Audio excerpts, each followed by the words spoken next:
kupinda chechi nekunamata zvinhu zvakatosiyana.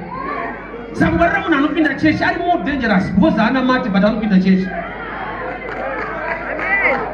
He knows kuti vanhu vanojajana. Watendeuka wakunamata Mwari, especially this time in social media. Uchaona kuti attack chaya pa life ya Baba Harare to social media will be too much.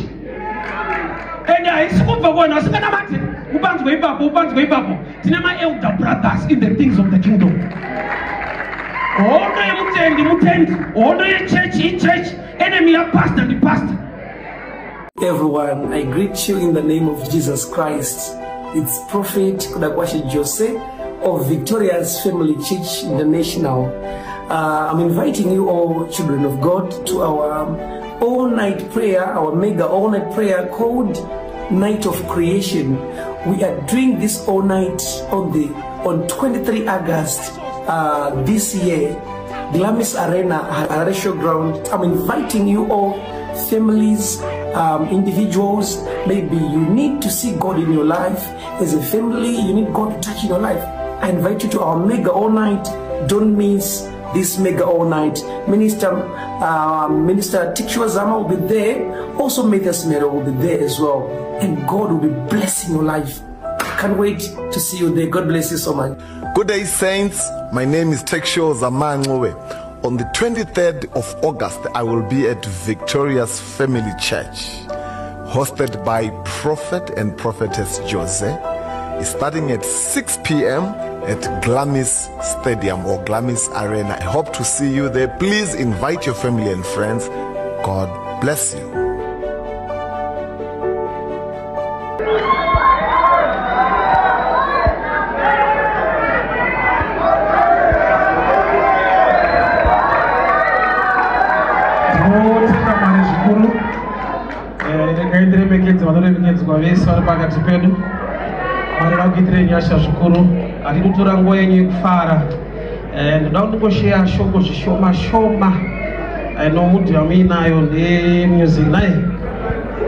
So quickly go to the scripture, Luke 17.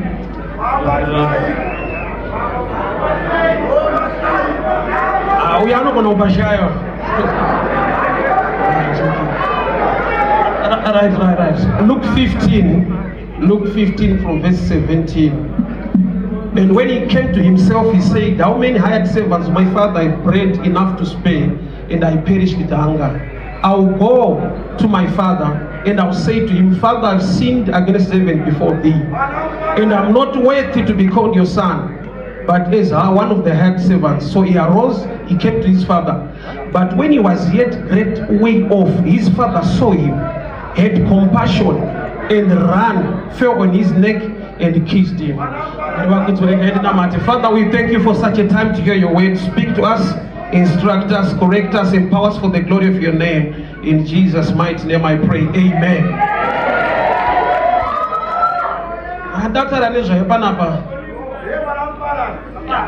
You know, it's a common story now. Verse 17, he came to himself, wakadzoka mundangariro dzake, ndokubva afunga kuti kumba baba wangu kune zvekudya nevaranda vanodya. That's a good thing, akadzoka kumba. But chamudriver to come back home, haasi kuda baba, ati kumba kwababa kune zvakati nezvakati. I know, tese tinogona kunge takauya kuna Mwari with different reasons. Chakanaka kuuya. But pane danger, chinokudriver kuuya, ndo chinokukipa mukati. Why? Because ukauya uchida basa, Mwari akakupa basa, I will not the drive to love God. Because waida solution, not the relationship. So ndauya pano kuti ngominister pamusoro pekukosha kwechinhu chinonzi relationship. So uchaona kuti mukomana paakadzoka kumba, chinhu chaarikutaura kuna baba hanzi musanditore semwana. Yet mwana kutadza hakuna kubvisa umwana. Ndomuka vabereki vari pano, mwana wako akatadza umuchinjesere munai. So ane a poor mindset. Why? Bible rati he came to himself. Kunamata Mwari is not about your mind. Your mind must be renewed by the word, Romans 12:2, which means you must be driven by the Spirit of God in you. Mwari mweya anonamatwa mumweya nemuzvokwadi. So mind yako pachayo iri raw, zvakuti unonamata semafungiro ako, which is wrong. Anonamatwa sepfungwa yake, knowing the mind of God. So pari kudzoka kuna baba agona kudzoka, chaari kutadza pakudzoka is using his own mind kujaja nyaya dzake. So pari kudzoka kuna baba ari kuudza baba the way yaanoda kutreatwa nayo. Ukaenda kumatsaredzi mhosva waita nyaya hautenderwe kuti ashwa nyangu yakaoma ichingondipewa 6 months, judgment unopiwa namagistrate. Nyaya yako inotaurwa wopiwa judgment. Why? Because uyu akadzidza izvozvo zvekupa mutongo, iwe hauna kudzidza izvozvo wakangopara mhosva. So there are times yekuti mind yemunhu kana aona kuti ndauda kunonamata Mwari anogona kuuya with different reasons, but chaakudiwa kuzikanwa wadzoka kuna baba is to know the mind of the Father. Bible rati baba pavakamuona achiuya far off, which means the mind of the Father yanga ichiri kumuda. Baba vangasisiri kutarisa zviri pamba, vanga vakatarisa muroti. So paari kudzoka ari kure baba vakamuona. Bible rangu baba vake vakamhanya. There is a reason for the father to run. Why? Nokuti pamba paakabva pane an elder brother aripo. Elder brother was not happy nekudzoka kwemumwe wake, nekuda kwekuti paakaudzwa kunzi mumwe wako adzoka anga akarasika, baba vari kuita part, he was not happy. Danger at the body of Christ, tine ma-elder brothers. Ma-elder brothers are the kind of people vari right mupfungwa dzavo, vasiri right pakuziva pfungwa yababa. Because danger ichinhu chekunamata ndechekuti Mwari akadai uyu akadai chisale, imi mukasamuda hazvichinje mind yaMwari. So the prodigal son adzoka kuna baba, but baba pavamuona vanoziva the mind of the elder brother. There was no need for the father to run. The boy is coming anyway. But he knows what you judge. Especially this time in social media. We shall know what attack each other for life to social media will be too much. And I spoke for one. I said, elder brothers in the things of the kingdom. Order your church, enemy of pastor and the pastor. Mama magosta account that we shall visit on the room to go to show us what so Baba knows the mind of the brother. I've had to my chances. Why? I got them coma. Mumba mpitiki. Do you know what you got sangana moon, Sangana Namai? Mwariwacha matiki. Vanhu vane zvavanotarisira kuti uite nokuti uri kunamata. Gamba une zvawakaitirwa pacross saka uchifanirwa kunamata. But vanhu vane mastandards avo. So the prodigal son paari kudzoka kumba ane enemy yepamba kwete yepanze. Vekure vamuregera achidzoka, but wepamba hadi kuti apinde mumba. Unotoona kuti kubva kunyika kunogona kutoita east than kurarama uri muchechi, nekuti sometimes your enemy is in the house. Ukanzwa uchirumwa nenda mbachi, itori mbachi neri kudzirwa newe. Aurumwe neiri panze neiri kure. So attack to the body of Christ is always inside. It's always inside. So wesa atenda ukawesa takunamata Mwari, beware of the elder brother. Why? Elder brother aitora information yekurarama kwehama iri kure. Haana kuva netsitsi kana kuteera. That's why baba pavakabuda panze vachitaura naye. Usa prodigal son chandomudira chinhu one. Akaenda kure, akadzoka pamba, akapinda mumba. The elder brother haana kuenda kure, but mumba hapinde nababa wawirira. Vabuda panze akatoti chichiri kuitika pana haatomuziva zviri kuitika mumba mavo, but ndewo ipapo. So tine vanhu vasina the mind of the father, information yemukati, but they are always in the church and not in his presence. Don't dangerous people iva vekuti kuchechari zakupinda chechi nekunamata zvinhu tu zvakatosiyana. Sangwarira munhu anopinda chechi ari more dangerous because haana mati but anopinda chechi. The character will show. Mataura anokuudza kuti uyu ndewe kuchechi but haasi wekunamata. So baba vabuda mumba vachitaura naye akaisa report yekuti mwana wenyu muri kumuitira zvakanaka but airarama nezvifeve aita zvakati zvakati. Kana waiva neinformation yese iri hama yako se usina kubatikana kundotsvaga because aizvinzwa mararamiro aita mumwe wake but haana kubatikana kuti akunotora mina wangu. Akati ndichagara pano dhera anouya ndoda kumuripotera. Ukaripotera ari kudiwa naMwari, you are wasting your time. Akataura zvaakataura baba vakaipedza nekungoti he was dead, now he is alive. Sa uri kuripotera anga akafa, uri kuripotera chituna. So sometimes the mind of God nyaya dzaunopresenta kuna Mwari kuti ndinga akadai hadziexiste.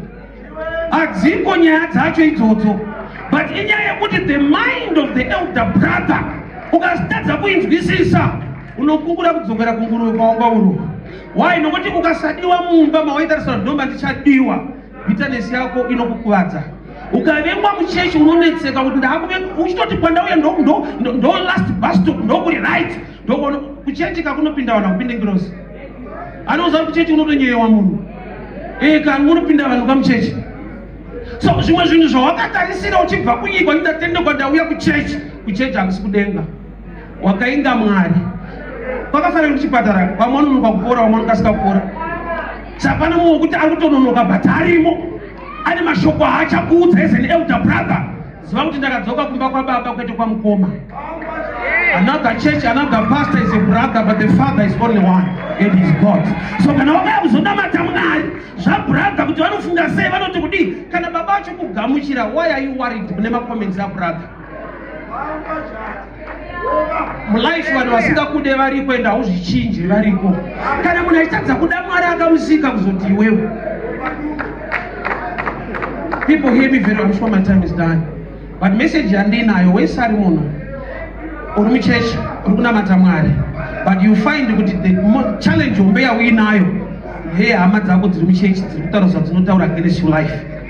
Those are the elder brothers. Variko zviriko, but nyaya hombe usabude panze kuzonegotiate namukoma, gara uri mumba. Baba ndo vakabuda vakataura naye panze. Dzimwe nyaya wadi kusira Mwari. Vanhu vari kuedza kuprova kuti ndida kukuradza kuti ndiri right. Kumunhu asingakude even uri right uri wrong. Unoita right sei iye asingakude. Ukagona kumunhu asingakude haugone. Some life vanhu vanoti zvaunoita zvese haugone uchasangana nawo. But hazvino kuti ndizvo kuti haugone havakude saka hazviite kuti uvagonere. Kana une vanokuappreciate nekupapa zvinhu zvaunoita, thank God for that. Spirit ya brother, ya elder brother irimo musociety, irimo muchechi. Focus yako wakaya kuzonamata Mwari. Focus yako ukama na baba. Mukoma anoti kudii apasi pamba pa mukoma ndepa baba. Akaenda Mwari, focus yake iri muna Mwari. Anotsvaka zvevanhu unobviswa focus yako muna Mwari. Nokuti vanhu ende vanhu vanotaura zvavanofunga iright yavo, ikodzero yavo. Vanhu vane nyaya dzavanocreata dzausina kuita nevamwe vasingakanganwi dzawakatoita dzacho, especially matimes ana esocial media. Unoburitsirwa imwe nyaya unozoona kunamata wakati ungatonetsa. But I want to show you this. Mwari anokanganwa vanhu havakanganwe. Mwari ndiye anokanganwira vanhu havakanganwe. Saka vanhu vakaremember haisi nyaya, nokuti kana Mwari akakanganwa akachikanganwa. Challenge yatiinayo ndeyekuti manje vanhu vanoita sei kudzoka kumashure. Mukomana haana kuteerwa nekwaifudza nguruve. Pamba pao ndo zvakapa baba kumhanya. That's the love of the Father. Mwari anotida zvokuti zvinofunga vanhu ka people be shocked. Asa chifeve chainzi Rahabhu chakatororwa. Mujeriko chiri chifeve chakarorwa zvakadaro. Kana Mwari akuwanira nyasha, no matter vari against you vakawanda sei, keep worshiping God, keep trusting God. Pati yakaitwa mumba akabuda akanodya akadzoka akadya futi pamba. Nyaya ndeipi? Akadzoka kuna baba kwete kuna mukoma. Your focus must be on him. God bless you. Mwari vakuitire nyasha, Mwari vakuropafadzei. Thank you so much.